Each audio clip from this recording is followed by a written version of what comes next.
You are muted, Mr. Gayman. You are muted. Good afternoon, ladies and gentlemen. Welcome to another edition of On Point. I am Jerome, your host. I'm calling you. Basically, I'm hosting you from the beautiful state of Florida. With me are some beautiful folks, knowledgeable folks on issues in Liberia. George Tulay, my co-host from Canada, along with Mr. Jimmy Eastman and our best friend, Michael Padmore. I'm going to ask my co-host, Mr. Tulay, welcome back, and please read the subject matter for the day so we can get rocking and rolling. It's going to be a Royal Rumble. Welcome back. Where did I go? Took vacation.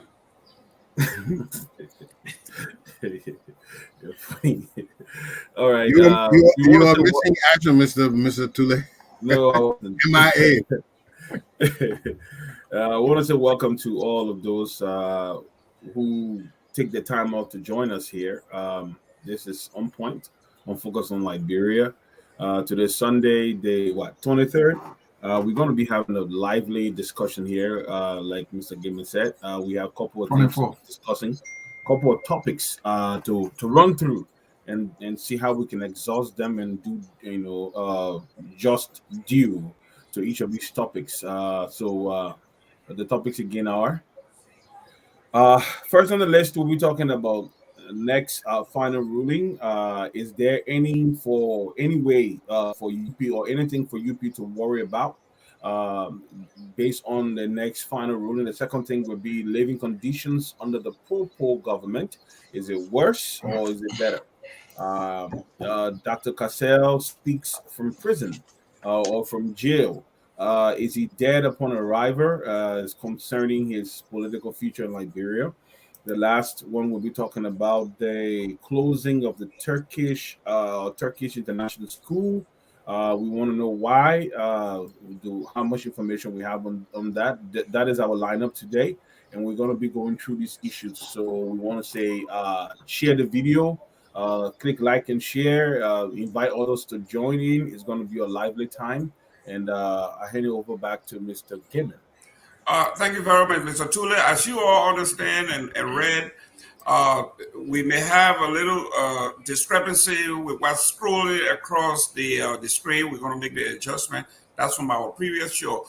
But this is a very, very, very interactive show.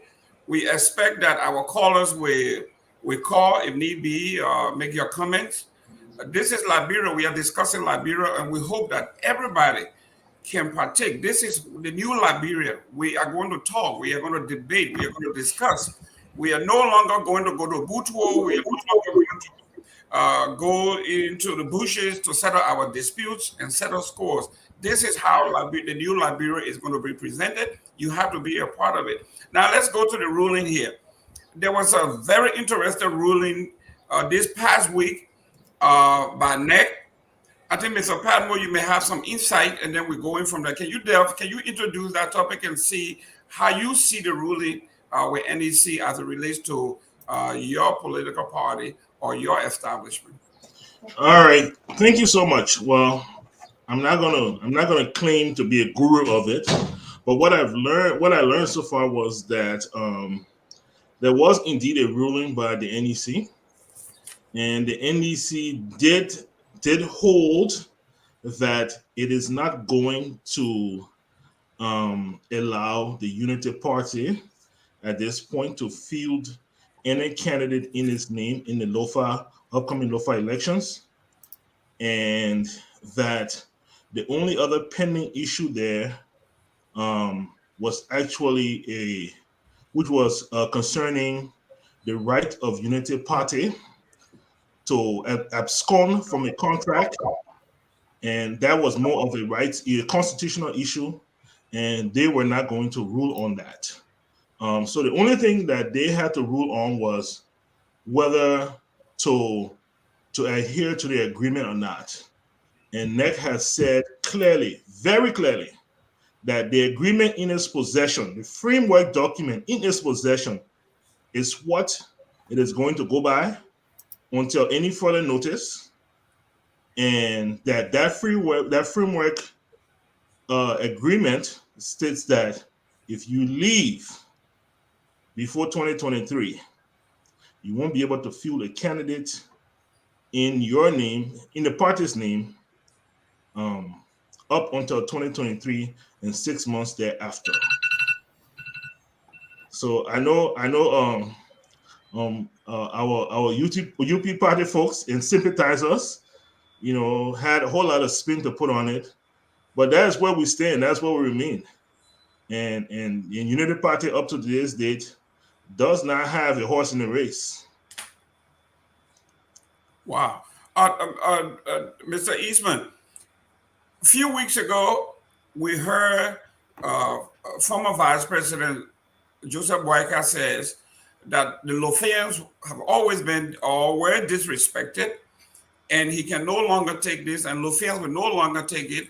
And he promised and pledged that if the NEC did not rule responsibly and correctly, the people of Lofa basically will have risen or will have caused trouble.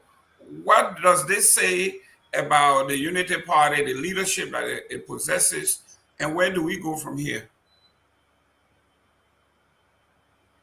You are muted.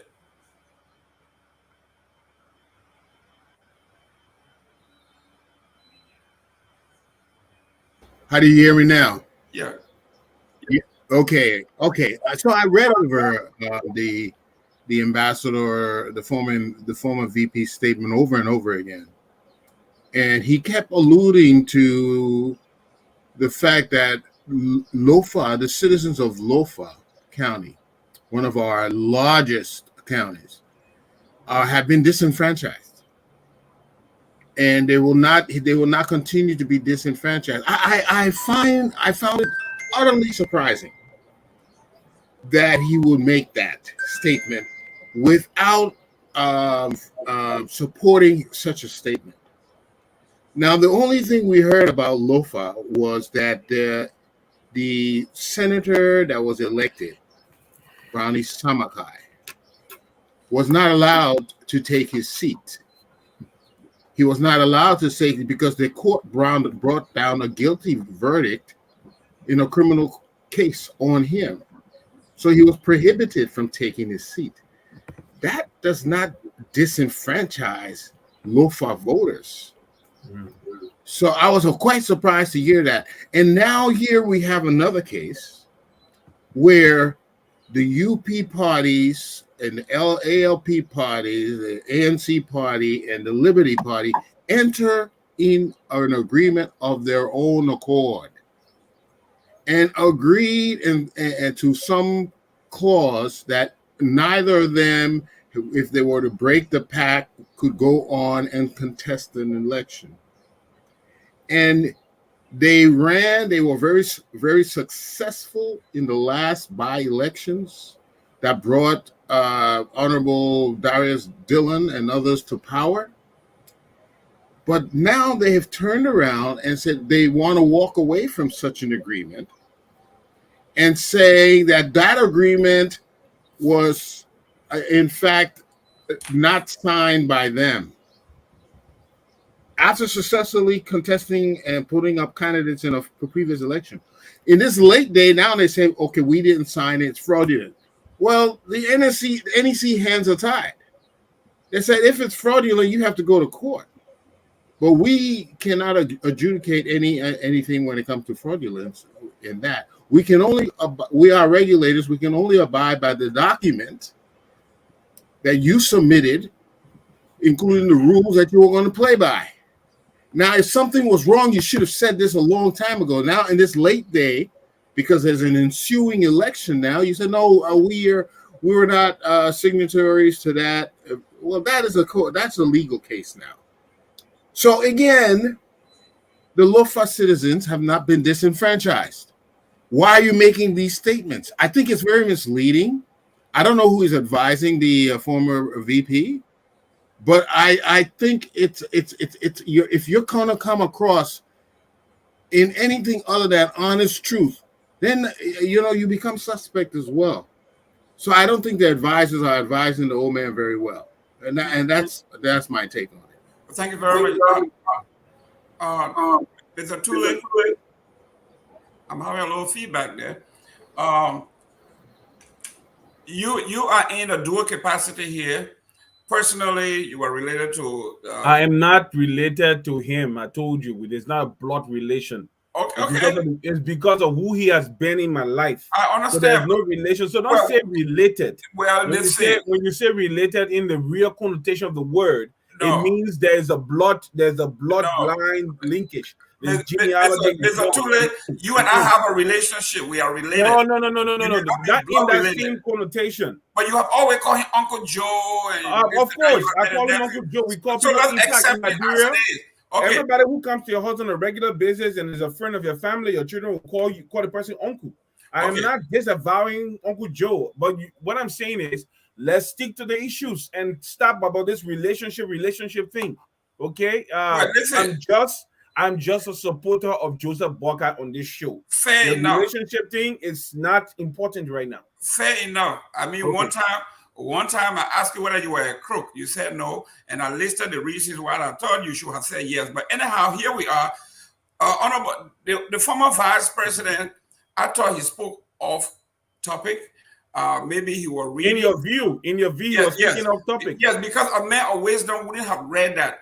What do you think? A man of wisdom. You got wisdom now to determine who has wisdom. Well, let's go. Let's stick to without even looking at the historicity or the historical imperative or the issues that inform his decision. He put himself in front of a microphone and made a wildcard decision to make a statement that Jimmy is saying is reckless, is ill-advised. Are you guys okay today? But let's do this. Let's go. Okay. Now let's do this. Will Unity Party have a candidate in Lofa County? Of course. As far as the ruling is concerned. Of course. The brief will be filed before the Supreme Court. It's the Supreme Court that will make that determination whether our case. But anyway, I don't want to even go there first. I want to go to the fallacy, the farcical premise and narrative you guys have been parroting on this show. That the first thing, let's go back to before that's why you called me last, because you wanted to avoid me speaking to these issues. Let's go back first to this framework document. The framework document that NEC ruled on, that the whole constant, the framework document is before the bench of a judge making determination on the validity of that same document. That document has not been ruled on as valid or invalid. That document has not been ruled on as tampered with or not. It's that document that is before NEC, that NEC is ruling that it is a bona fide document. NEC now is not only the first thing about it. Let's look at the whole picture here. When David Brown Lasana was found guilty, okay, was not found. Let me go back again. Was found liable for acts of corruption by the LACC and taken to court. Who went to stand her bond? Who was with her? You see, you guys sometimes because of politics, it's like you step on your conscience and you just make utterances that you think some of us will forget. David Brown Lasana was in the court, and who went to stand her bond? Musa Ability. In fact, they are pectorals. It's not just muffed up. He went to, and when the bond is in the court, he went to Asiko, which is owned by his tribe kingsman, and got a bond, a criminal appearance bond for David Brown, whatever, Lasana, and took it to the court. All right. And that doesn't bother you because David Brown Lasana is ruling against Unity Party. Another point I want to also stress that she doesn't even have the moral standing. She shouldn't even be the chair of the National Elections Commission in the first place. Okay, because she was an audit report established her as corrupt. Okay, Mr. Tulay, real quick. Hold on. Yeah, go ahead. An audit report found her liable, and she shouldn't be ruling in such a case. Let's go to the case. The fact here is this: as per the Constitution of the Republic of Liberia, the electoral matters are not matters of incorporation, where you say you and I enter a title, we incorporated a business, and therefore we have to go through certain legal steps to break up that incorporation. Electoral matters, you can't hold me to an electoral coalition when we can't see eye to eye. I have the right to leave. I don't have the right to go apply before a judge to leave when I decided that I was going to join you on the electoral issues, because the Constitution protects my right to affiliate or disassociate with any organization I choose to. So that document, and the funny thing about it is this is the mean play of the ANC. All the ANC is trying to do, they are so happy for this document. I listened to some of them yesterday on a show. 3 of them were doing. I was just on my phone. You have 2 minutes. You're on 5 already. I listened on the show.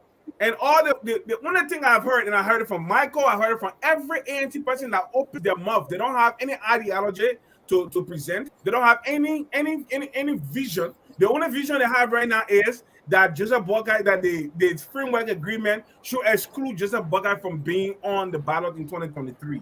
Do you know what that means for Liberia? You guys are treading in some, and I'm telling you, we Lofians, I'm a Lofa person. I'm on the show. I'm telling you today, the Lofa people will not take this. Don't mess with Joseph Boakai's candidacy. It's a warning, fair warning to even George Weah. Mr. Tulay, thank you very much. I like the way you sidestep the constitutionality of what's happening here. I went to the Constitution. Because first of all, Mr. Tulay, don't hog the time here. What we are saying here is the Constitution of any country gives the right to the private sector to construct and go into binding agreements. Once it is binding, once it is done, they have the right. The Constitution will abide and honor that. And this is what's going on. Mr. Padmore here, I see that he's digging. He didn't want to answer the question, so he's digging at ANC. The question here is that the constitutionality of what's happening now, you say the NEC does not have the power, you are bringing Ms. Jala in. Yet and still you are saying, 1 minute, Mr. Padmore, you are saying here, he is saying that the court have not ruled on the validity of this particular document, and the court should be held, the court should be understood, and the court should be the final arbiter of that, and we agree. In the same token, Mrs. Jala, yes, we agree that she was indicted. She has not gone to court. She has not been found guilty. So you cannot say we should hold this document in suspense because it has not been adjudicated. But then you want to hold Mrs. Jala guilty when her case have not been fully adjudicated. Mr. Padmore, he's going after ANC here. Let's hear you. So let's break a couple of things down here. Okay, the first thing is that Liberia is a very small place. Even Mr. Tulay alluded to that. He is not related to Boakai, but his relationship with Boakai is so close that one might even interpret that as as a related one. Okay. So if Musa Bility, David Brown has been a public figure in Liberia from the time, I was a young boy. I didn't know the Lasana name until later on. I guess she got married. But David Brown, very popular LBS figure. When if she finds herself in some sort of financial, contemplation, and an old friend steps up to help her, should we castigate that? Joseph Boakai needed a heart surgery. George Weah stepped up and paid for it. Should we throw Boakai out now and say, no, we are paying for your heart surgery, so therefore you are compromised? No. When did we have paid for it? Yeah, Joseph Boakai said it, man. Let's stop that other topic. We are of the Liberian government. So I'm moving on. You guys going to distract me. I'm moving on. But the Liberian government is for George Weah. The next thing Mr. Tulay tried to do was try to play with the Constitution.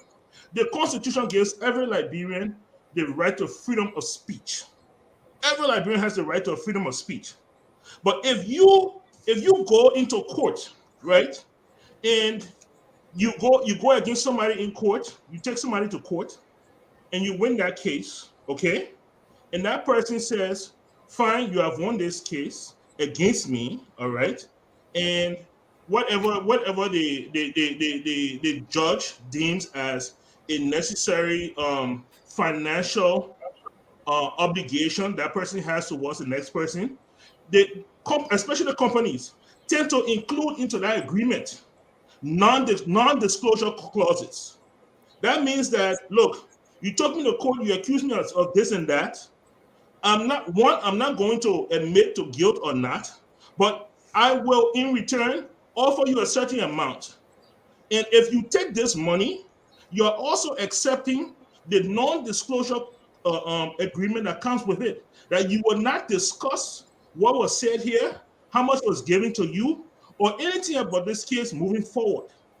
Once you accept that check and cash it, you have taken away your freedom of speech, even though the Constitution guarantees you that. So let's not play with the Constitution. We want to pick when to interpret it in our favor. Yes, the Constitution might guarantee you certain rights, but as a human being, you can enter certain agreements that take away those rights. And that is where UP finds himself right now. Okay? And so let's not if Mr. Tulay wants to discuss what the ANC has to offer, we can you do got that nothing to on offer, another platform. And today we have certain topics. Mr. Tulay is not going to deviate from our topics. Okay, the seriousness of this matter is, look, UP will not threaten our peace. Okay, UP will not threaten the peace of Liberia. The seriousness of this matter is not being said. This is what it is. This is where the ANC and the CPP stands right now. The door is still open.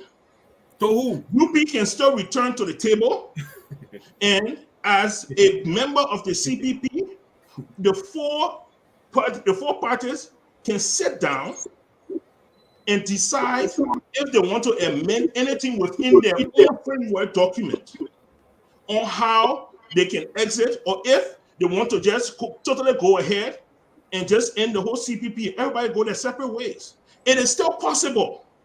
What is not possible is that if they take this to the Supreme Court, the door is closed. And if the Supreme Court rules that document, that the contract agreement in that document is constitutional, Joseph Boyka will not run 2023 on UP ticket. I guarantee you, tell you right now. The door is still open. The door is still open to them. Return to the table. Let's discuss. Come together on one agreement. You'll have the moral rectitude for us to sit on the same table. Okay. But other than that, people are overlooking this. This is not about Lofa and this coming senatorial elections. Listen. Everything that is being done today stands on Joseph Boyka and UP fielding Joseph Boyka as a candidate come 2023. That's the decisions that are being made. Even though this guy is only being used, as the puppeteer for that. But that's where we stand. And so UP can either come to the table as men and discuss in good fashion, or they can sit in the corner and try to threaten our peace, which will not be taken lightly. Man. Thank you. Mr. Eastman, we got 2 minutes here, and we can come back to this in our closing. But let's look at this. From the inception of this show, we talked about the reason we are here, that the new Liberia is now going to be, we're going to be dialoguing, we're going to be discussing issues, we're going to be talking about rule of law. And now here we are on the same show, the folks from Lofa County, several of them, not just Mr. Tulay alone, are now saying that if we don't have it our way, we are going to basically burn down the city, burn down the town. It's not, nobody mentioned burning anything down. You're talking about another Putin here. Putin is saying, I got a nuclear weapon. Don't play with me. I got a nuclear weapon. I can press it anytime. In fact, here it is. You are misrepresenting. Joseph Boyka and the Unity Party have turned to a Putin. Close up on this in 2 minutes so we move to the next. Very quickly, Mr. Tulay always has a very intelligent argument. And what you were mentioning, we need to be able to speak to this matter without being emotional, without being biased to it. I have no fish in the game. And I'm only looking at the dry facts, alluding to the fact that Miss Davietta Brown has a criminal case against her. Should she at all be sitting there as chairman? That is not the point. That's not what on the table, though, Mr. Tulay. What is on the table? Well, wait, let me land and you'll go. What is on the table is they signed, the NEC has an agreement that these parties signed, and then said if anyone breaks away, there's a procedure to do it, and they will not be able to do certain things. That's all we know. And using that, what we have in front of us, it means that you cannot do it. Now, if it's a constitution issue, it will have to be decided by the Supreme Court. But as far as NEC goes, going by the rules that they have in front of them, that's what they went by. And again, I like Mr. Gayman's point.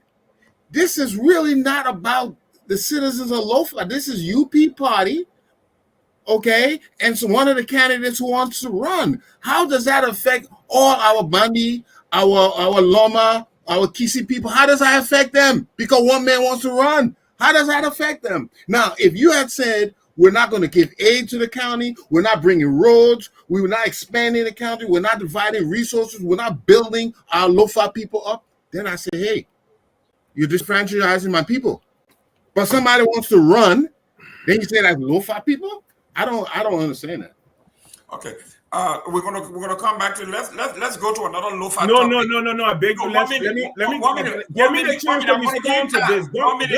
Don't come Mr. Tulay, I'm going to give you time. I'm going to give you time. Let me respond to it. You don't even say anything. Let me just respond. Go ahead. You got 2 minutes. Go ahead, sir. Go ahead.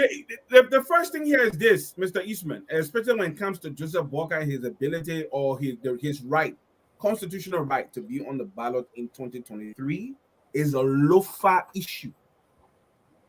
Just understand that today is a Lofa issue.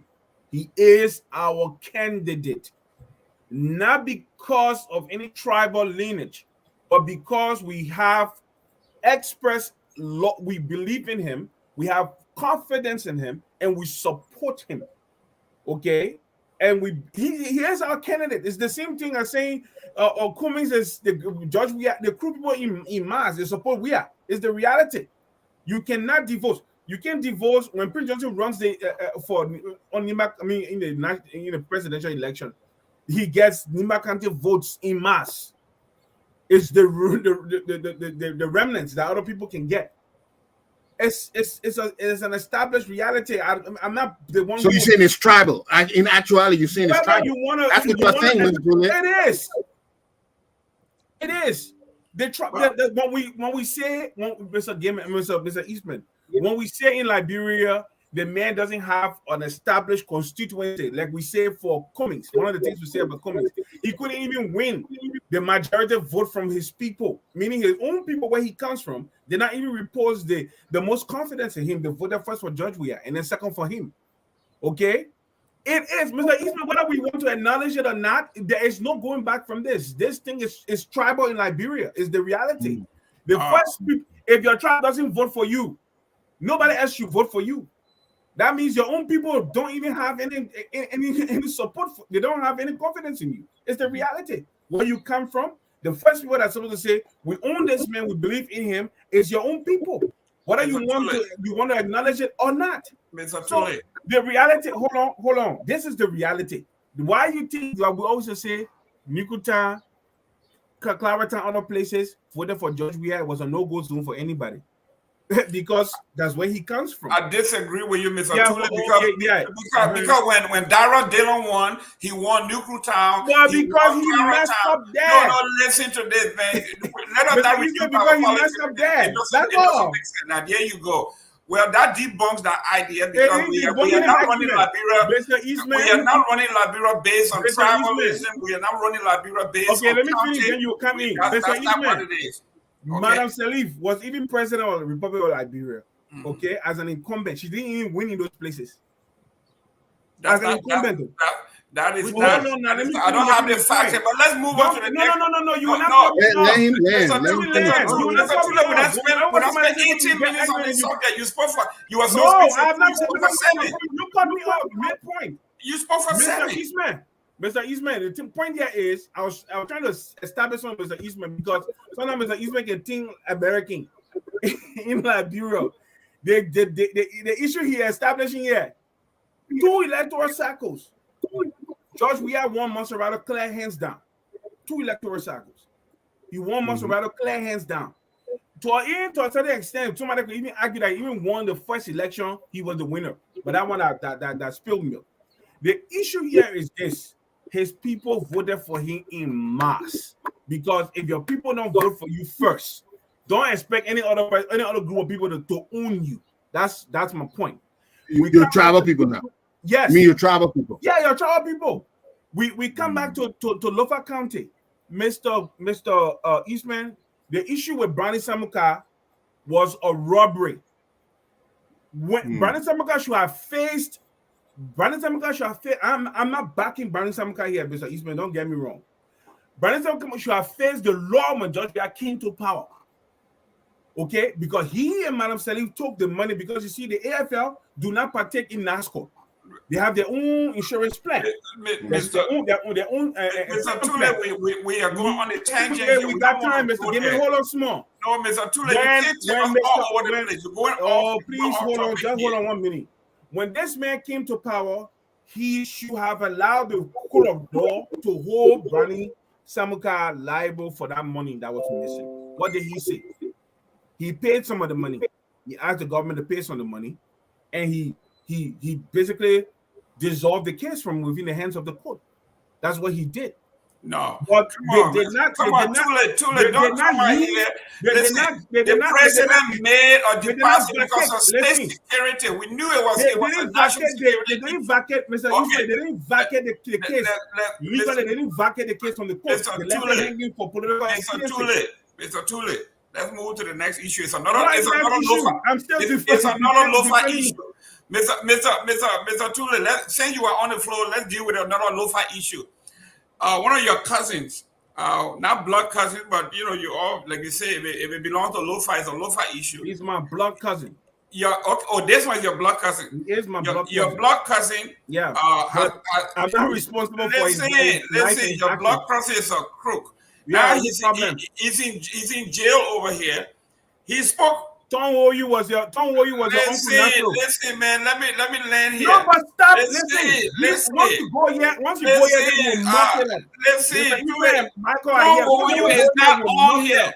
Tom Wowoyu was a murderer. Tom Wowoyu is not on the topic here. He was put in jail. Tom Wowoyu is not the topic here. We can't. If we got people listening to us, why don't we establish this, Mr. Eastman? He can't do this. Listen to this.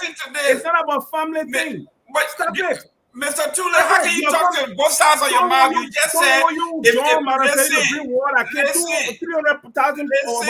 stop this. Listen. This show is not about me and my relationship with people.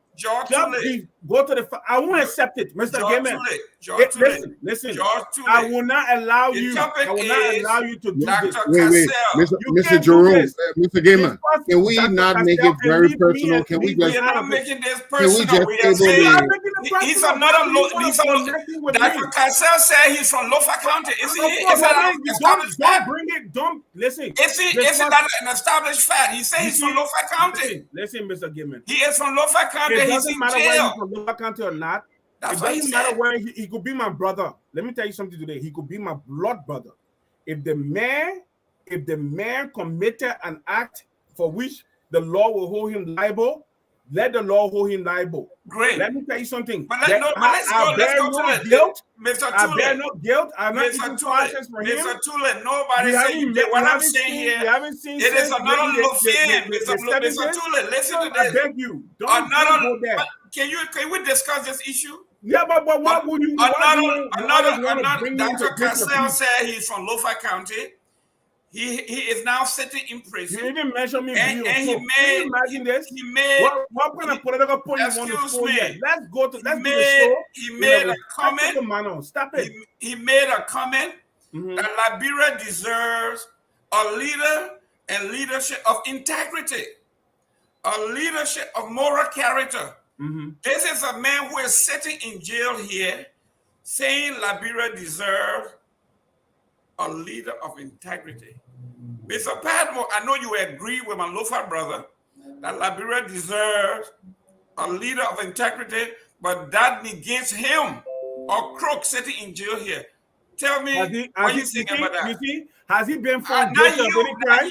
I'm not talking to you. I said Mr. Padmore. No, but I will interrupt because have he been found guilty of any crime? Listen, I didn't say he was guilty. I said he's in jail. Don't call him a crook. Jerome, we cannot go on like that. Listen, Mr. Tulay, the question is very simple. Mr. Padmore has the floor. Mr. Padmore. Thank you very much. So here's the thing: we are all intelligent men, so we will hold to the constitutional affirmation that everybody is assumed innocent until found guilty. However, it does not look good that Dr. Cassell has been accused of fraud. It does not look good that Dr. Cassell is sitting in jail. It does not look good at all. We know the United States judicial system. We know how very what's the right word I'm using? How skillful they are, and it is not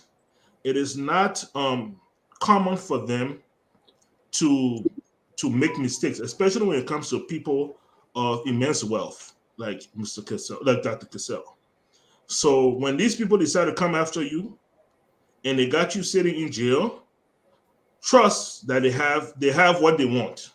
Now it's just a matter of proving it, in a court of competent jurisdiction. But I do agree with Dr. Cassell. I think right now, for the greater good of Liberia, it would be a good thing if Dr. Cassell would remove himself from the political limelight of Liberia. I don't think he should pull Liberia down. Now, you have to understand something. Every time this man is referred to in his court case, he's going to be referred to as the political aspirant to Liberia. And sometimes we have to rise above that and say, look, yes, I want to be president. Yes, I was really looking forward to this. But where I'm at right now, Liberia is greater than this. I'm not going to pull Liberia into this with me. This is my thing. I'm going to step away. Step away from the party, step away from the political life, step away from all those things, and take care of your business. Once you have cleared yourself and you are no longer being held as, or looked at as, as a suspect, then you can come back and reintroduce yourself and make your case. But right now to stand there and continue to call yourself the political leader of a political party in Liberia when we are struggling and wrestling with corruption, I just think it's unfortunate, it's selfish, and it doesn't speak well of his leadership. Mr. Eastman, here we are when you are very strong on integrity and morality and fair play. This is a gentleman that is castigating other folks, and yet and still he's sitting in jail under some serious. We know the same jurisdiction that convicted Madam Cockrum for the same crime in the same jurisdiction that got him. And there he sits and he says, Liberia deserves a better leadership than what we have. And he thinks that he's that one. Well, good. I don't know if it's a good segue. I don't, when I look at these candidates, I do not look at them as hailing from Lofa, hailing from Maryland, hailing from Grand Jita. I look at them as Liberians who are aspiring for presidency. And we all in agreement, we do need integrity in that office. We do need, but we need much more than integrity. We need diplomacy. We need a degree of managerial skills. and leadership skills. But most of all, we need a man who's a visionary, somebody who will show Liberians where to go to emancipate themselves from this utter poverty we find ourselves in today. Now, Mr. Cassell is allegedly in jail from some financial improprieties. This brings his whole character into question. So I must agree with Mr. Padmore here that for the sake and the dignity of Liberia and the candidacy for president, he should completely expunge himself from all these accusations, deal with his business before continuing such a pursuit, because it does not look good. As they say in the vernacular, is not a good look. So, Mr. Cassell, we agree. We need integrity, and that includes accusers, people who are accused of a crime and sitting in jail. All that brings into integrity and one's credibility into question. So definitely, he should ease himself out, fix his business, and maybe at another time, should the Liberian people find him fit, let him come. I totally agree with Mr. Padmore. Mr. Tulay, Dr. Cassell says that Liberia deserves and Liberia needs credibility. And as far as he's concerned, he is that one to bring the change, the credibility, and the dignity to the office of the president.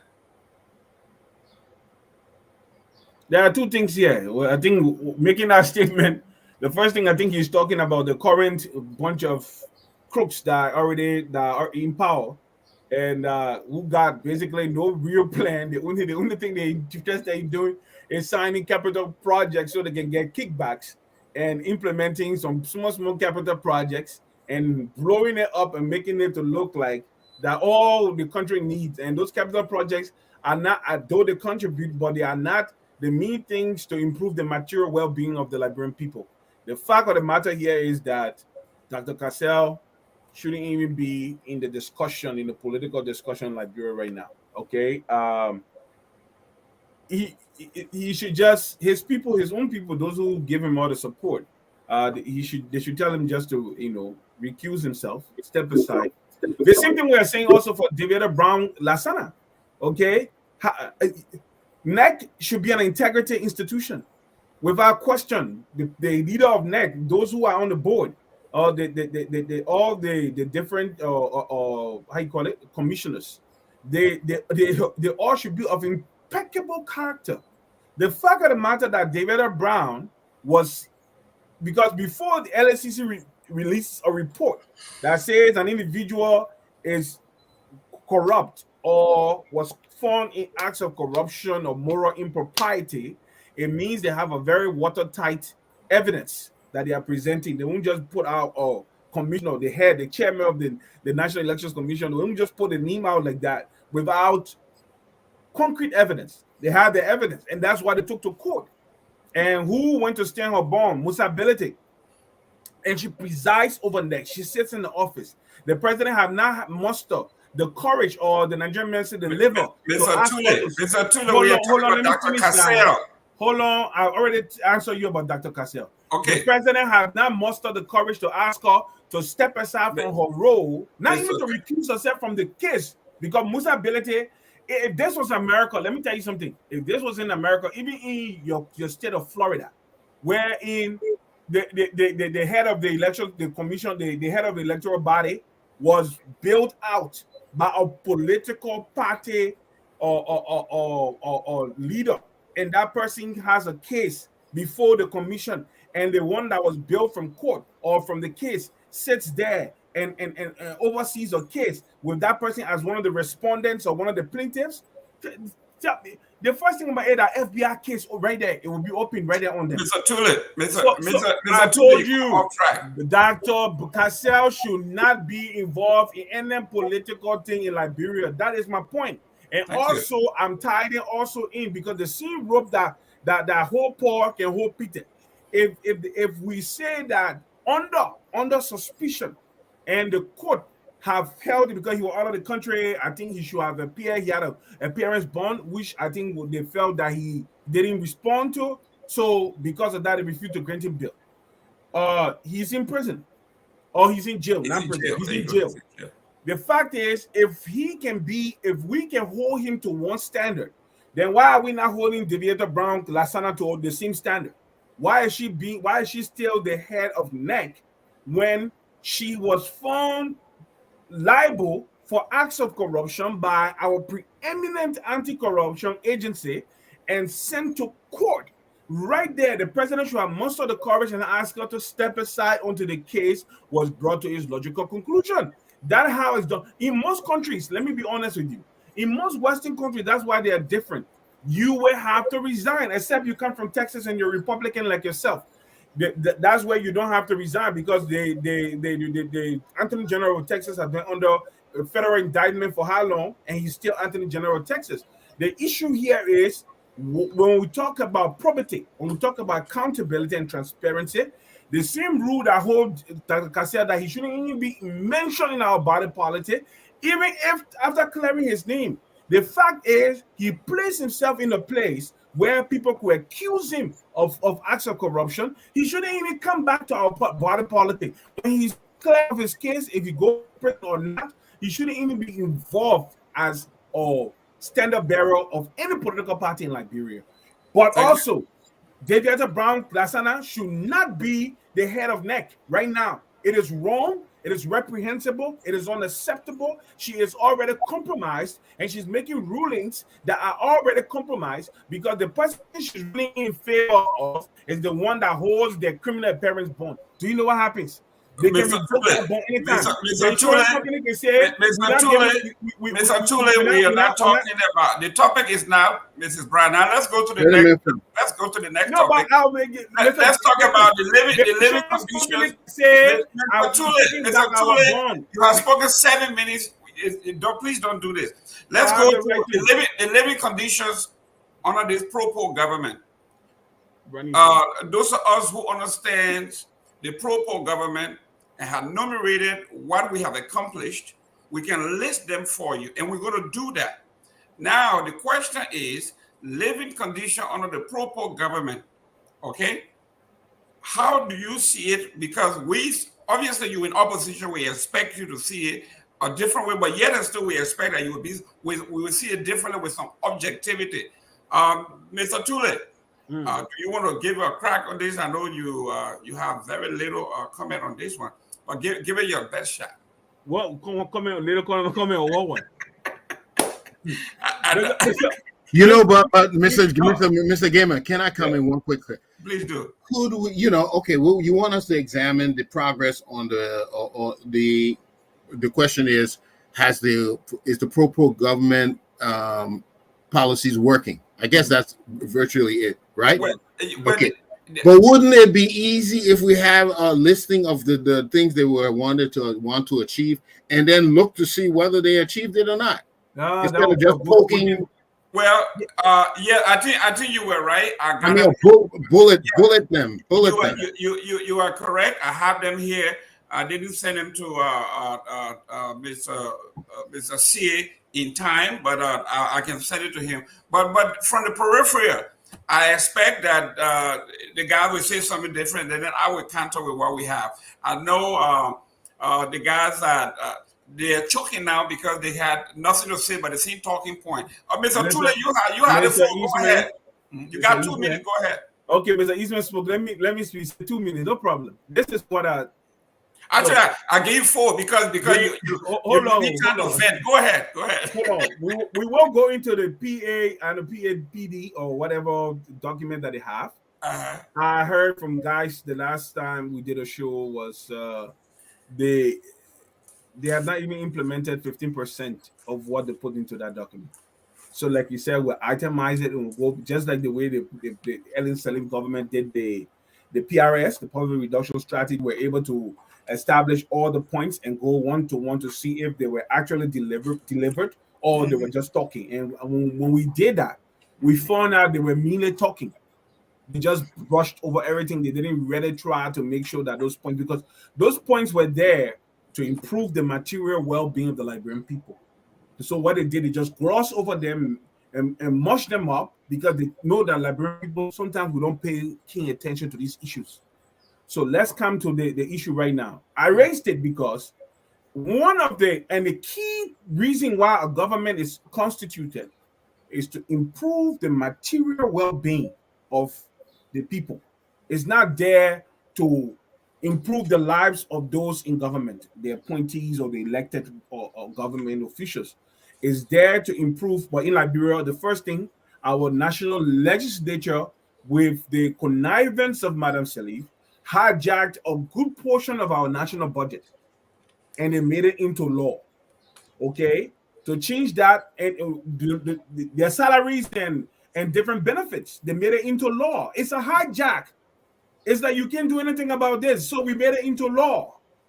You see, it's not for discussion. It has to go through a constitutional amendment process to be changed. Mr. Eastman, it has to do that. So as a result, they hijack a good portion of the national budget. You can't take that money to do anything with it. It all has to go to them. Whether they use it for the purposes or not is another discussion altogether. But let's come to what we are looking at. The main reason a government is constituted is to improve the material well-being of the people. When I mean improve the material well-being, I'm looking at the government needs to look at education. The government needs to look at healthcare, education. Look at it keenly and say, our public schools, what are we doing? How well are our teachers trained? Do the schools have reading rooms? The children have access to books? Are there laboratories so that those who are interested in sciences can have the opportunity to, interact with things on the physical, tangible level? All these things add up in the kids or in young people's education experience. Nothing that have been done, not only with this government, with past governments. So that one, the blame is to go all over the place. But with this government, one of the most important things that is happening right now is the looming international crisis. I just spoke to somebody who I have not spoken to since I left Nigeria. This morning, she tells me how things are so bad that the price of rice in Nigeria has gone up. Okay, Mr. Eastman, it's coming to Liberia. Because after this planting season in Ukraine, because Ukraine fills 20 to 25% of the wheat need of China alone. So when Ukraine cannot fill that 20-25%, China has to go somewhere else on another market to try and source for the wheat. Because you're talking about 1.something billion people, right?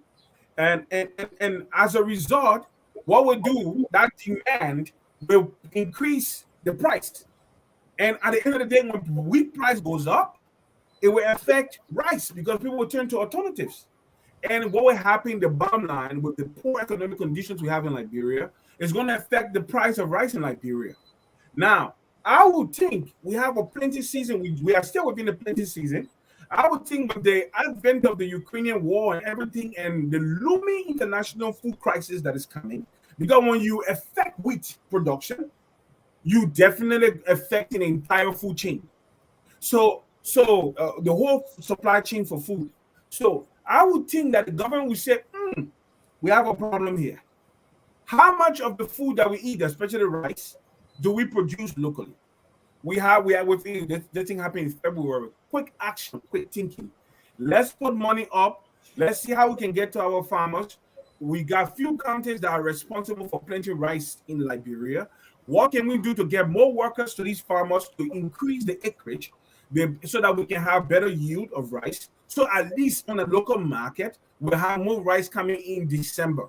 When the world prices of food begins to go up, locally we'll have locally produced food, not only rice then, but we'll also go and talk to our people and say, hey, let's go back. Let's plant yam. Let's plant potatoes. Let's increase the amount of cassava we are planting. Let's increase the amount of rice we are planting. What do we need to do? Maybe $50 million. We will have to borrow it. We borrow it. We shock. We pour this money, incentivize, subsidize, help create, bring more people to farm. And relate that to the PA, agenda. Relate that to the POPA agenda. Mr. Eastman, please. Thank you very much, Mr. Tulay. You see, Mr. Tulay have truly gone off topic. The topic here is the living condition under the pro-poor government better or worse? That's what we want to be discussing. We're not discussing food here in particular, as he's saying. Mr. Padmore, you take a dig at this. I mean, of course, it's worse. We all know it's worse. Mr. Padmore, before you come, please excuse me. Go back to your point. Go back to the stuff I put in the. Go back, Mr. Listen, they're not Supreme Court here. Mr. Tulay, please stay Go back, Mr. Gayman. I give you 4 minutes. I give everybody 4 minutes. I give you 2. I give you 4 minutes. You took 5. Now you want to take another one. No, I'm not taking nothing. I'm asking you. Mr. Padmore is your turn, asking please. you, Mr. Gayman. I'm asking you to go back. I put this particular topic in the chat. Go back and see what I said. Mr. Tulay. Agriculture. Okay. Mr. Tulay. Let's move on. Mr. Tulay, you're hogging the time. Mr. Padmore, please. Let's accept that you're wrong. Yeah, of course, the living conditions of our people are by far worse than during the former government or the former Unity Party government. Of course, it's by far worse. The reprieve that the past government had was there was still a lot of donor money floating in Liberia, so that donor money was able to soften the inability of the Unity Party government to actually improve the lives of the Liberian people. So they were able to just exist for that time being. Now that donor money has dried up, it's almost like the healthcare crisis. You know, there's always been a healthcare crisis growing in Liberia, but it was kind of softened up, and then Corona kind of just exposed it, and this is what has happened. So this has been exposed. The hardship in Liberia, for all of us that live in the diaspora, have family in Liberia, all of us can definitely witness to it. There's much more demand from our people in Liberia. When we do visit Liberia, we see the difference, and it's by far worse. And not only is it worse, there is no plan in place, no substantive plan in place to make it better. There is none right now.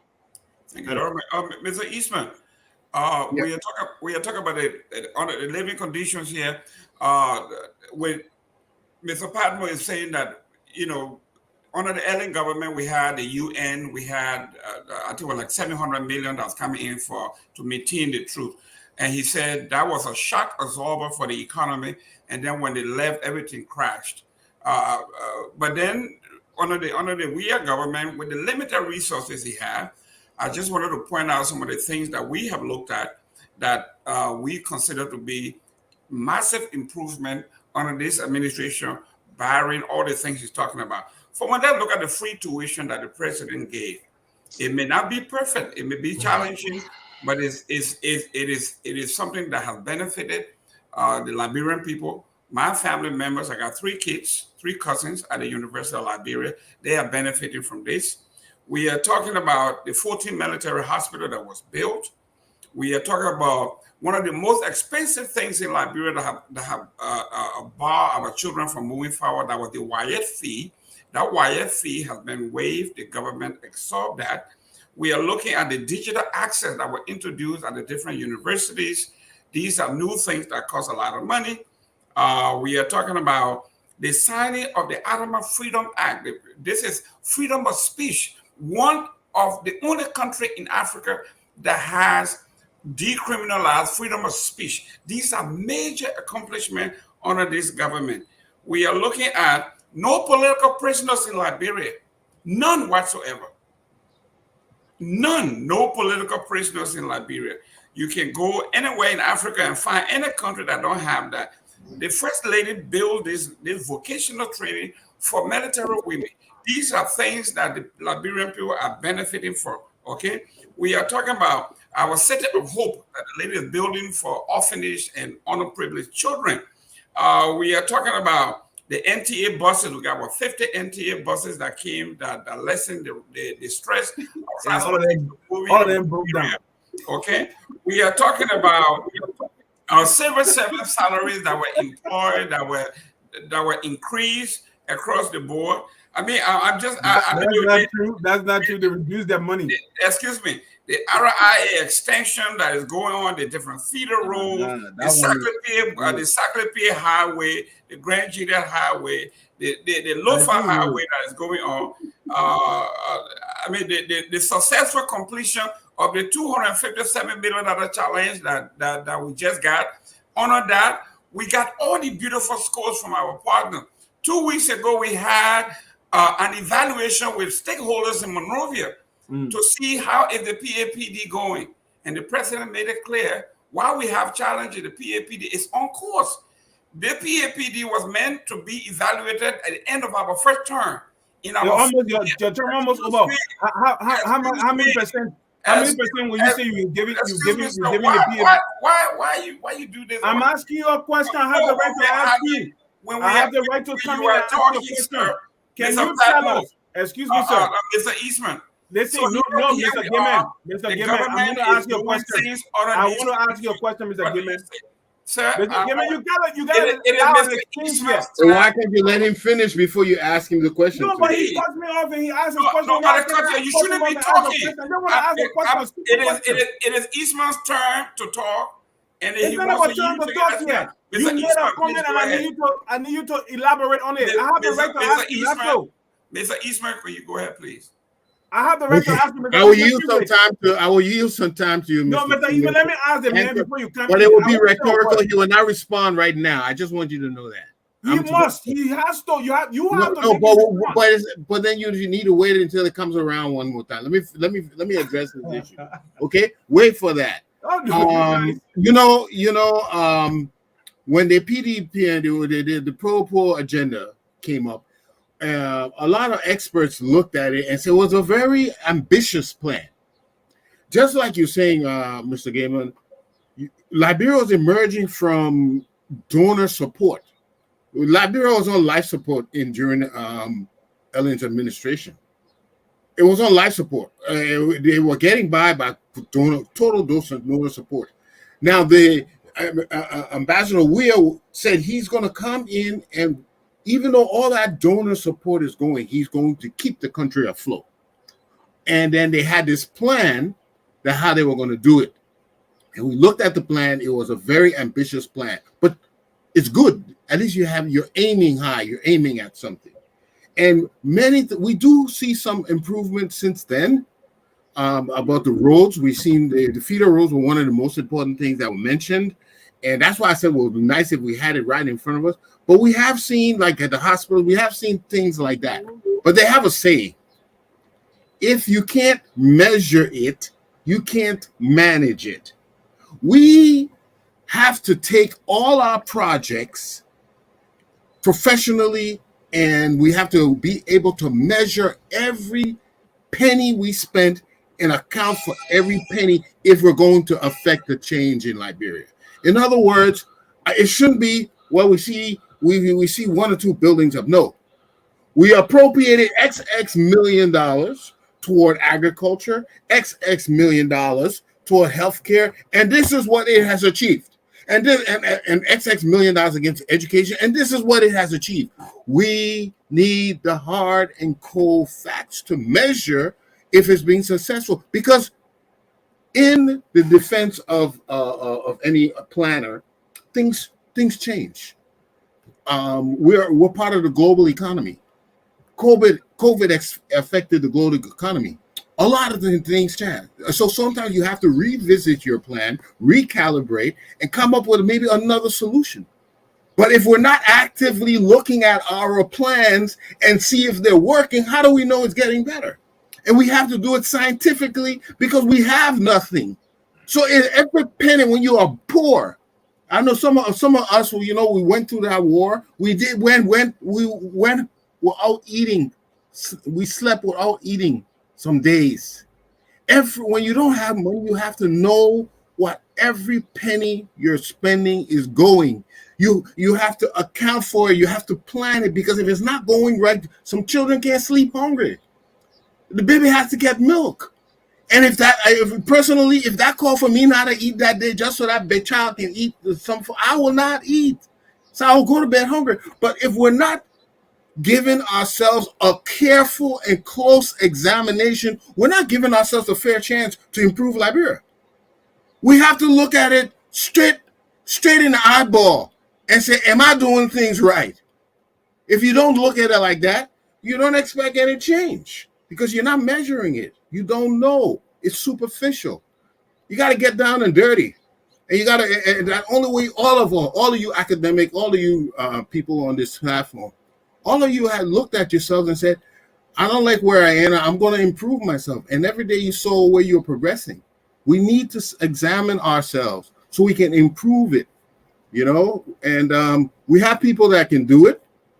We have the capability of doing it, so we need to do it. So we're going to look at that plan, you know. Let's look at what's been spent and where has it gone, and then we can make a judgment. That's the only other way to do it.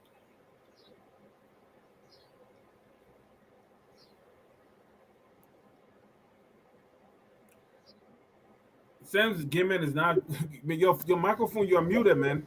We're going to go to comments and then come back and do the last topic, and then we'll go to closing because we want to be out of here by 5:30 the latest. We got 15 minutes.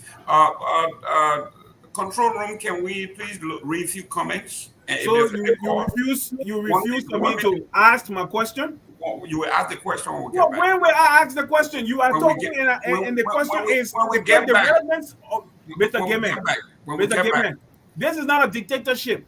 The relevance of the question was to the point you were making.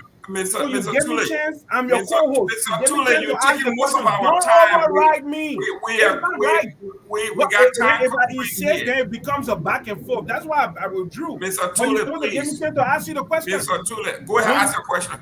No, I won't. I won't now. I just wanted to point out the fact to you that you have this tendency to be dictatorial, and it's not right. Because you talk too much, you take all the time. You do the same. Everybody that talk. Let's go to the comments.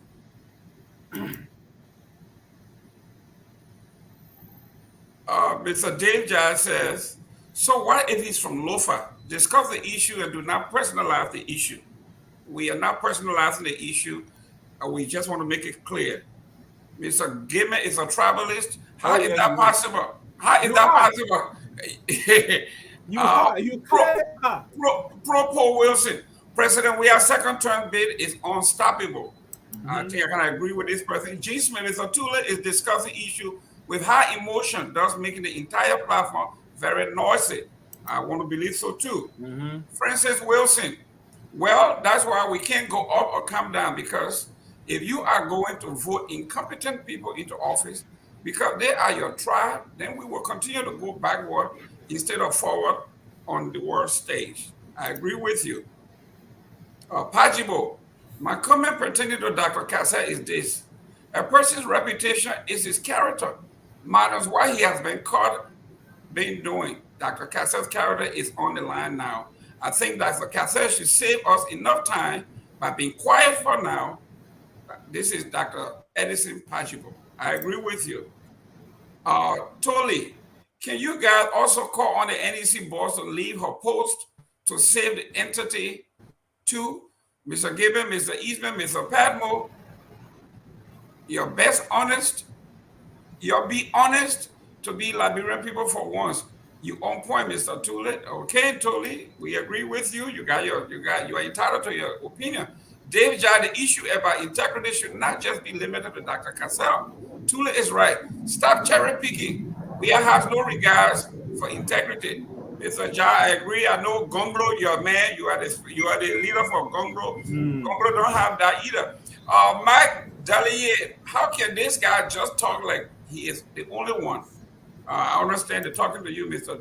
Tulay. No, I mean talking to Mr. Lawrence Power, Mr. McGill is in complete control of President Weah and our country. I am a big fan of Mr. Weah, but McGill must go. I'm here until the minutes. Cristiano King, McGill is not going anywhere. Deja, I think we need to bring Deja on here so Gonglo can have a voice. Does the pro government have real policy? Yes, Mr. Deja, the last time you were on here, we asked What if Gongo's policy, you told me it was in the making, so don't come in here for policy because you don't have one. Dr. Pachibo, regarding the pro policy, we need policy monitoring and evaluation agency that will research give us data in terms of the objectives. Just like Anthony, your microphone is on. I think Mr. Eastman, somebody talking to exactly what you were saying about measurement. Dave Jai again. Liberians are allowed because folks outside of Liberia are sending back money. Else people will be starving to death in Liberia. I think Mr. Gonglo been in Liberia all these years and he's still not feeding anybody. Dave Jai again, the University of Liberia have become more expensive than it was prior to the free tuition period. Mr. Jai, bring Gonglo's school education policy, then we can discuss that. Corridor, I am from Lofa. I don't believe it's a tribal issue, and I support the CDC. So I disagree with your analysis, Mr. Tulay. Mr. Tulay, I told you, Lofa is not just for you. It belongs to a lot of other folks. Mr. Sa, is that Yanni's sign? Great point, Mr. Eastman. Only like-minded patriotic change agents can do what you are saying. They might not allow you to utilize your expertise to benefit our country. Son, I think we agree with you. We need measurement. He's talking like more of an engineer, and I think we need some of that. No data to prove whether the so-called free tuition or wire fee payment are having serious effect. Great point, Mr. Eastman. Dave Jai, please bring Gonglo's education policy. Cole, Tulay, thanks for holding Mr. Gayman accountable with his tabata and rhetoric about the PAPD. Tell me, come on here and bring your Joseph Waka stuff. Let's tear it apart. Mary Mamalu, President Weah is the only president that are doing good. Absolutely. The only president since 1822. Tevi Cole again, they're talking to you, Mr. Gilman. I think you're getting the name mixed up, but it's all right. Okay, here we go. Thank you very much for the time. Gentlemen, we got 10 minutes here. Let's The fact that I have to put up with this. I think Mr. Eastman, you got a hot mic. Yeah, I'm sorry. Yeah, so I'd like to speak to one of the comments about Davietta Brown Lasana and whether she should be removed from the. The point is taken. If this information is credible, that one of the political leaders of one of the political parties took the chairman of the National Election Commission. I like to spell it out so other people who don't know what NEC is. NEC is the body that regulates our elections. And if one of the political parties leaders stands bond or stands for that person in a judicial case that involves some impropriety, that is questionable. But my question is, why have none of the political parties made an objection? Why has that not been done? That what should be done. Somebody should object. It was done. Look, on this grounds, this person should not be, and it should be heard. There's a course. There's a course for this that they can take. Mr. Eastman. Yes. Mr. Eastman, I think we all here have said it. I think Mr. Tulay will attest to this. And even my own CDC were upset with me when I said everybody that were mentioned. I'm talking about this Minister of Agriculture, Ms. Cooper. She was mentioned in the LEC.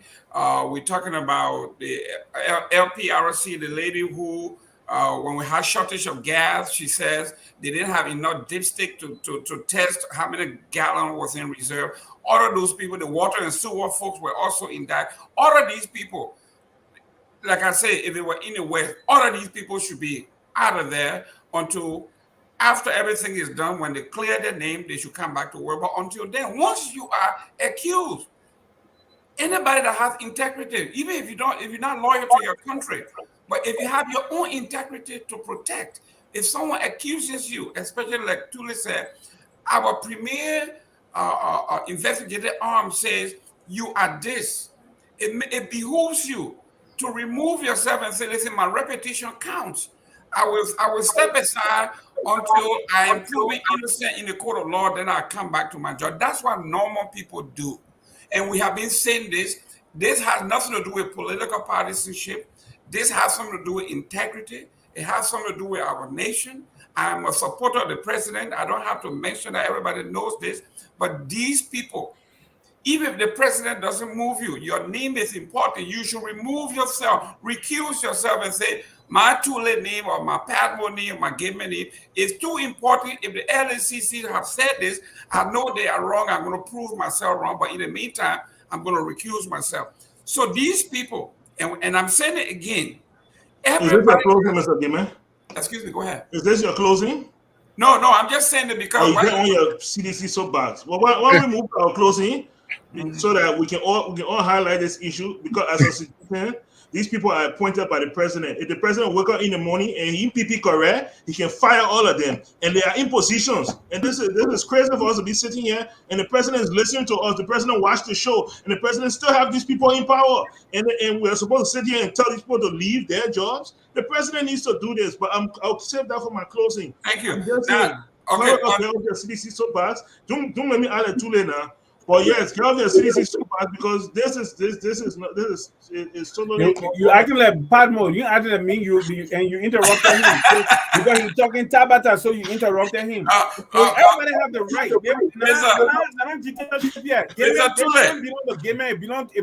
It's the show that we all come on. So when somebody talking something that needs immediate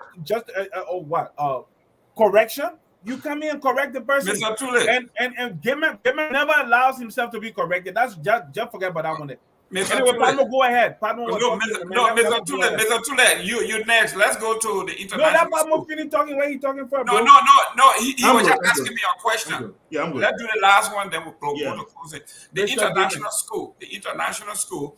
This week's last week sometime, something happened in Monrovia, and the president, the administration asked that the administrator of the school should leave time immediately. And we understood, according to Daily News and Front Page Africa, that the staff of the Turkish international school were sent to a willing country, Ghana, on their way back to Turkey.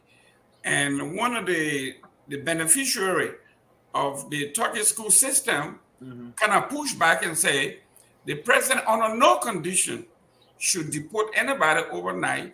They should go through the process of law in Liberia. And there was a lot of discussion about the different legal luminaries of saying presidential power, security to the state. These are conditions under which a person can be asked to leave. So this is what we are talking about. And I think I don't know whether it's new. I've heard a lot of stuff under the Totman and Tower administration, but those of us who are here, what do we make of this? You want me to go? Yeah, you can go first. Okay, so if this is a case of where we call it persona non grata, where for some reason the government finds that some foreign national within their borders poses a threat of some kind to the peace and security of Liberia and asks them to leave, depending on the gravity, you can give them even 48 hours, depending on the gravity. But here's what I see about this thing. The foreign ministry should come out clearly and tell us what are the government's findings and what were their intentions. It is not just not because they are responsible to us. Those people came to Liberia, all right? They are our guests. And if they need to go, we agree. But be very explicit. Let us understand what is the nature of the problem. Why did they have to leave? You can make it a public publicity nightmare if you don't communicate. You have to be, these kind of affairs, either the Minister of Information or the Minister of Foreign Affairs have to be on top of such a delicate issue. You have to we have to be professional and diplomatic about it. If there's some wrongdoing, we need to bring it to the forefront. You see, and not allow the rumor mill to speculate. And what I was trying to say before we got, a lot of these things that they talk about people are rumor mill. And that's why I wouldn't want the president to act on rumor mill. But after something has been established by a credible agency or something, and then it is no longer just rumor, yes, But you don't want the president to be acting on rumors. And that's why it's so important for these agencies to be on top of it. Has been established by a credible agency or something. We got a Again, it is no longer just rumor, yes. But you don't want the president to be acting on rumors. And that's why it's so important for these agencies to be on top of it. Has been established by a credible agency or something. We're having a terrible feedback. So is there any open phone, telephone, or any gadgets? I think it was Mr. Eastman. I think he got it. He called it. Okay. Mr. Padmore. Yeah. Okay. So let me take a quick stab at this. So we all understand national security issues. Okay, and if that is the case, that's all the government needs to tell us. Okay. There are two parts to this that is concerning to me. The first part is that I live in the United States. Okay, even though I'm a Liberian, I would hate one day for our men to just come into my home, pack me and my kids up, and in 24 hours relocate us without any sort of appearance in court.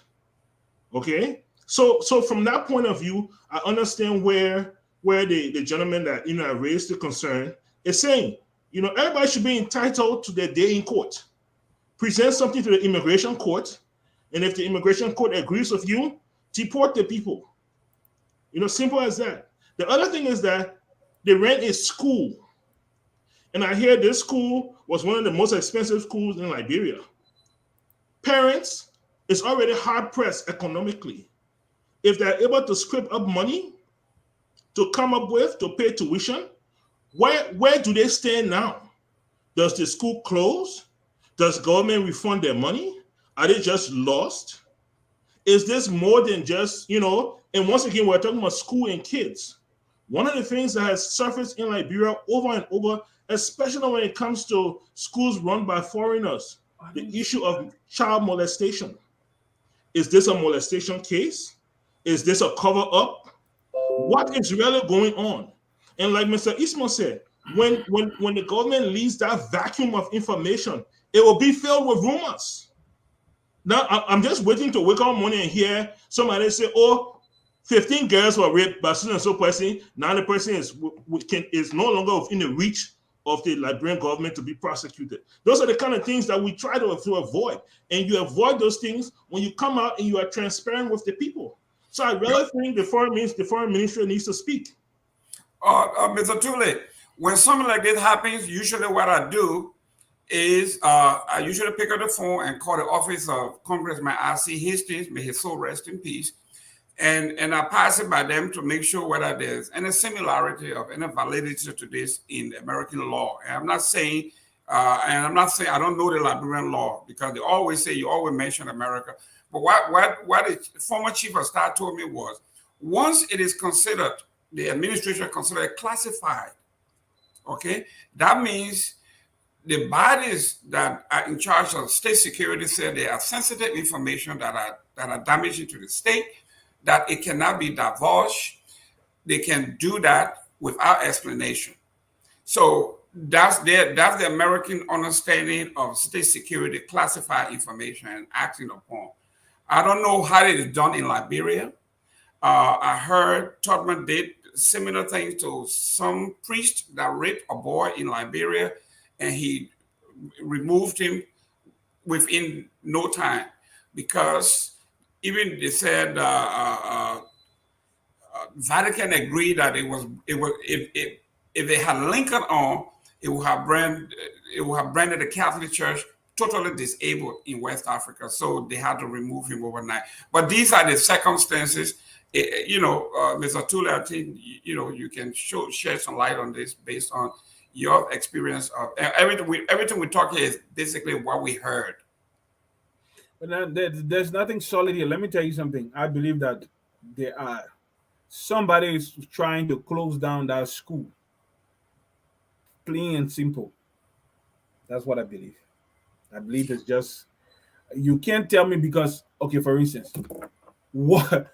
Let me say this. You see where the Chinese embassy is located? You see where the American embassy is located?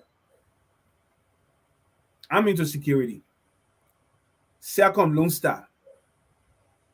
there's nothing that there's no encryption methodology or method that the government is using to hide her information that they can't crack, that the Chinese can record or can intercept the communication and crack your code. The Americans are the ones who create these keys, these encryption keys. Even if you come up with your own, they will crack it. Are you trying to tell me that you went after the Turkish school because you believe that they are functioning as a spy agency, which is also true?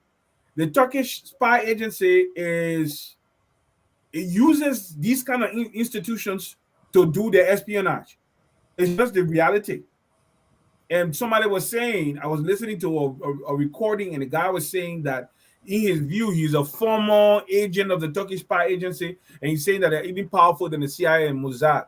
And so these are the little things that come in the society. They open a school, and it's innocuous. It's something that nobody pays attention to, but they can be using it to gather information. But the reality is, what kind of information are they gathering on the Republic of Liberia?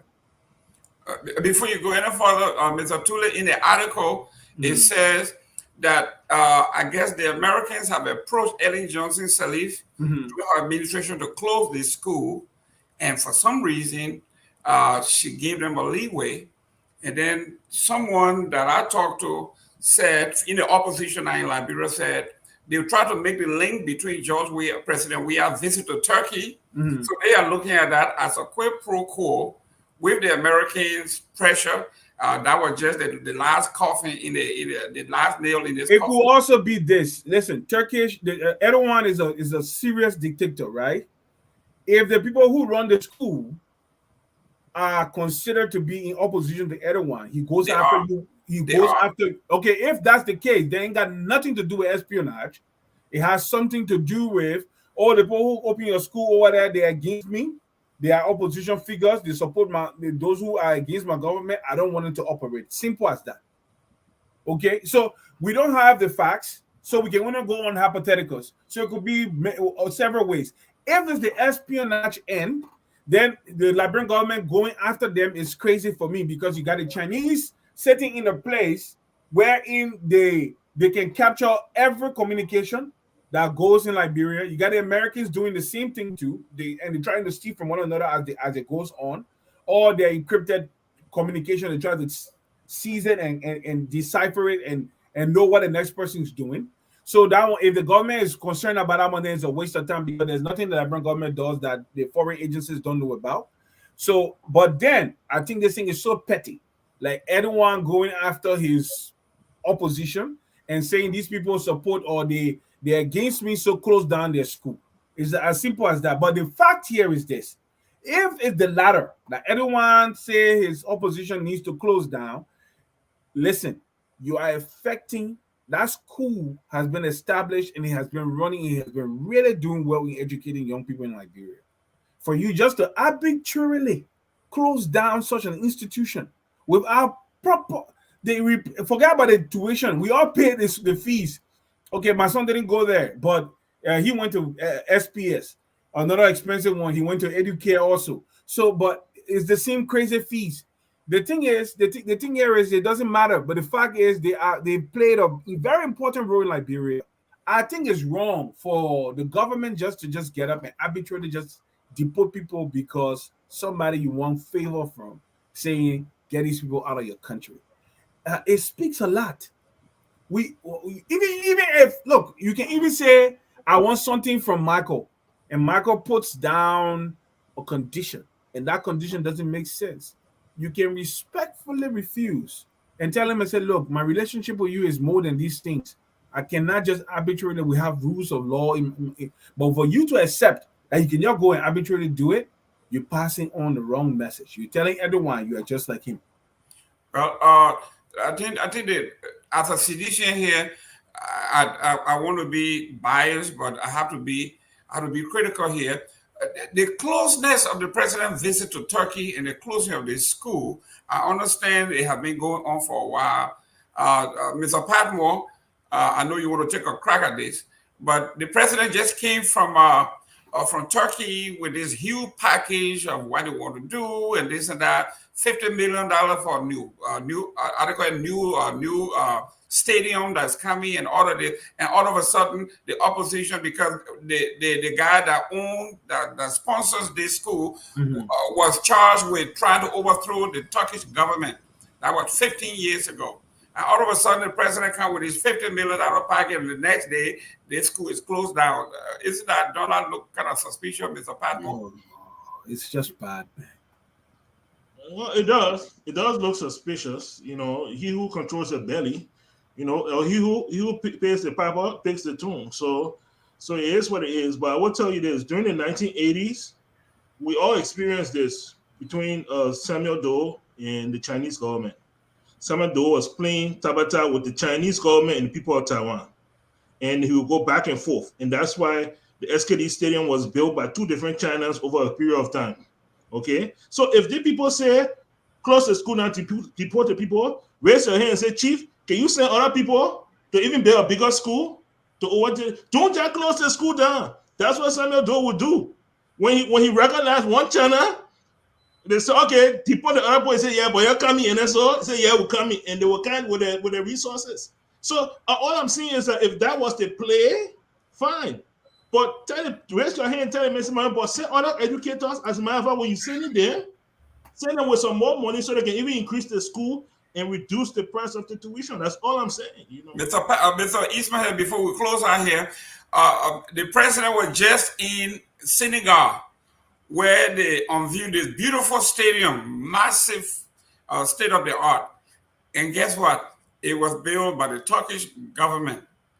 And the president came back from Turkey and saying they promised to build us a stadium, state-of-the-art stadium. So, Mr. Padmore, while you were talking here, if this small school go and you build me the big stadium, isn't that, Mr. Eastman, wouldn't that, politics is interest now. Mr. Eastman, your microphone is muted. Your mic is... You're still muted. You're still muted. Okay, Mr. Gayman, why Mr. Eastman? Mr. Tulay, before you come in, this man a technology man, or this man a technology man. Yeah, but I'm sorry. Yeah, you know, I just try to mute it because I don't want any feedback. But you know, I believe that the president's diplomacy extends further than just closing a school. I don't like to speculate. But just because this man is in opposition with the current leader in Turkey, is that enough to close a school? I don't like speculating, but I believe that the president has enough diplomacy to negotiate a stadium deal without having to close a petty school. There may be other things going on in that school that we don't know, we're not privy to. But I do believe the government is still responsible to the citizens. And we need some explanation, something from the Foreign Affairs, the Ministry of Information. Why are these people, why did you do this? If it's a matter of security or a clandestine operation, tell us that. But we need to hear why. Let's close. Let me give you 2 minutes close. Yeah, the reality here is this: Erdogan is petty.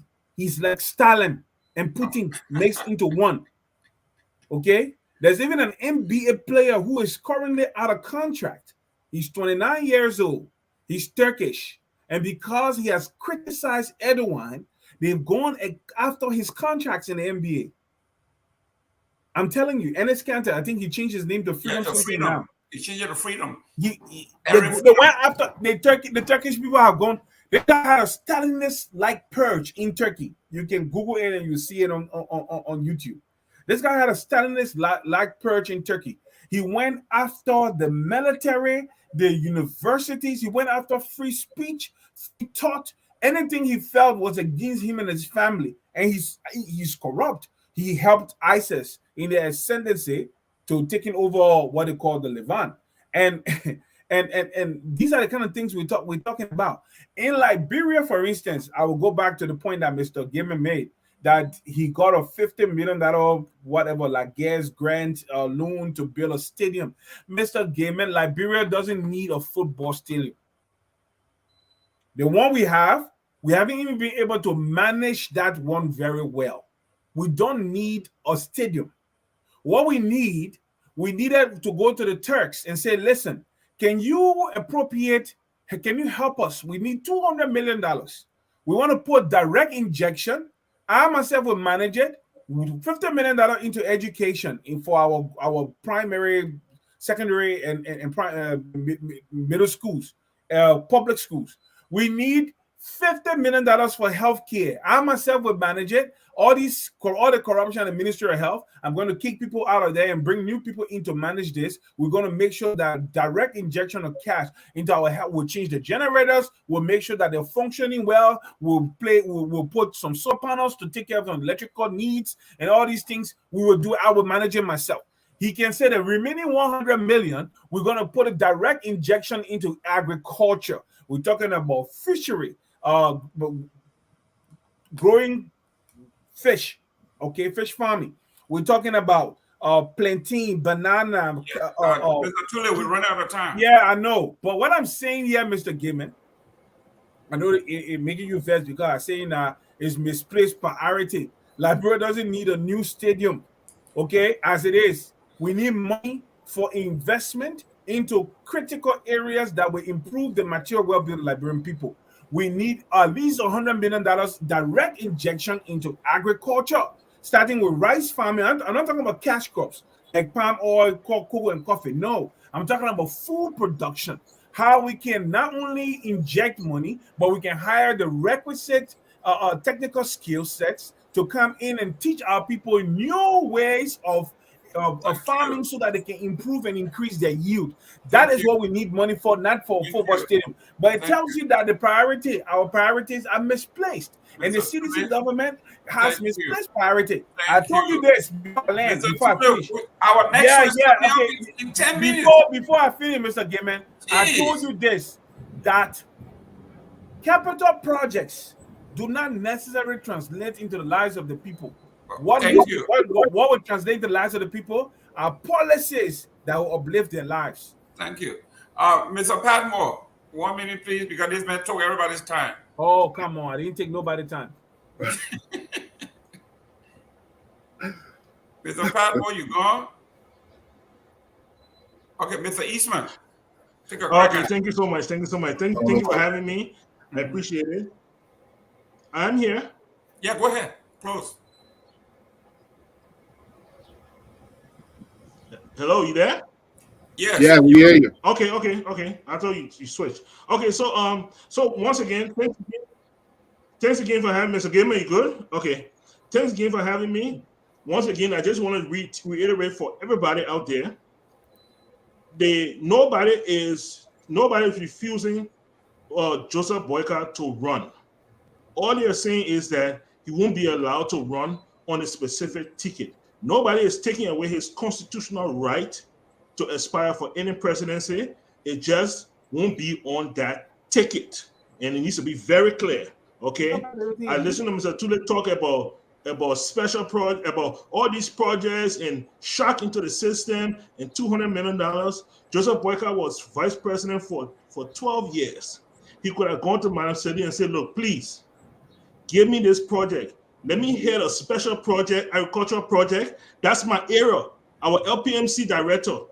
Let me give me 200 million and let me shock the system and change Liberia. He never did it. He said wasted opportunities. We're not going to do that again. Liberia peace will not be threatened.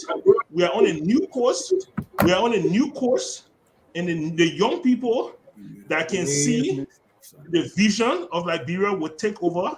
And we will lead Liberia into the future. Look forward to seeing you guys again next week. Thank you very much. Mr. Eastman? Oh, thank you for giving me this opportunity to speak to these issues. As for the Lofa disenfranchisement, no, I still maintain the Lofa people have not been disenfranchised. But I something important came out of this discussion. I believe, yes, it is good to support your football team that you love. But when you're talking about picking a leader or picking a representative, and if you're only going to look at the fact that he's your tribesman or he comes from your area, you're not looking at whether his integrity, you're not looking at his track record, you're not looking at whether he has the vision, you're not looking at if he's going to lace well with other people in the country, I think you're blinding yourself. We have to become critical thinkers if we're going to change our destiny. We have to stop this herd mentality. Oh, all the people from our area are voting for him. No, it has to be, why do we vote for him? What is the value of this person that makes him get our vote? Not simply because he's from my tribe, Bassa people hello out there. But I'm telling you, we have to stop this herd mentality. We can't improve our country with it. That's all I have. Thank you very much, ladies and gentlemen, for coming on here, Mr. Eastman. You have been very brilliant. Mr. Padmore, I have to get my closing, bro. Oh, yeah. I have to get my closing. No, you're done. No, I wasn't done. You gave me 2 minutes to talk. You gave me 2 minutes to respond to the issue we were talking. I didn't close. You will not do this. We got no time. I give you time to talk. Oh, go ahead. No, but I was. We were. You got 1 minute. You got 1 minute. You me many times. Don't forget. You got 1 minute. Go ahead. Okay, I've got to close. The fact is, Mr. Eastman, because I have to respond to this quickly. The fact here is, we are not just supporting Joseph Boakai because we are blindly following a leader. We're supporting a man in all his years in office. Nobody had brought and sustained or substantiated an allegation of corruption against him as an individual. Apart from that, we know him to be a visionary. Apart from that, we know him to be a man of character, sound integrity. So that is why we have lined up behind him. And let me say something. You're saying that it's not supposed to be this way. It's not going to change how Liberians operate. And when I talk, I'm a realist. I will establish it as it is. I don't believe in being politically correct. I say it as it is on the ground. And that is just the reality. It's not going to change. Okay. Also, to Michael's point quickly, before Mr. Gayman starts shouting. Michael Padmore, let me say this to you. Joseph Boakai would not have gotten any extra budgetary money from Madam Salif. Joseph Boakai, when Windar McIntosh wanted to bring money from Gaddafi to Liberia to do something, he came to Joseph Boakai because he knows him to be an agriculturist. Joseph Boakai was not only the head of FPMC, he was also the head of the Ministry of Agriculture, and he championed the Green Revolution in Liberia. So what I'm saying to you is this. Joseph Boakai is a change agent. He couldn't have done anything under Madam Salif because as vice president, he was basically just subject to the women and caprice of his boss. Thank you very Joseph much. Boakai is not just going, he's not just a change agent, but guess what? You know what he's going to do about Liberia? He's going to usher in the Renaissance, the Liberian Renaissance. And I will enumerate on the next Sunday. Thank you very much. Ladies and gentlemen, Joseph Boakai was Minister of Agriculture. He was chair of the head of LPMC. He did absolutely nothing. One thing that is clear, Joseph Boakai is old. He is not fit for office. He should be a consultant, and there where he belongs. The new Liberia does not belong to Joseph Boakai. Joseph Boakai is in our rear view mirror. And I think the next president will continue on here is George Mane Weah for the work he has done and what he will ever do. Ladies and gentlemen, see you next Sunday. We'll be here same time. That one will go for you. Be all the way. We are Liberia. Liberia is our home. Liberia people.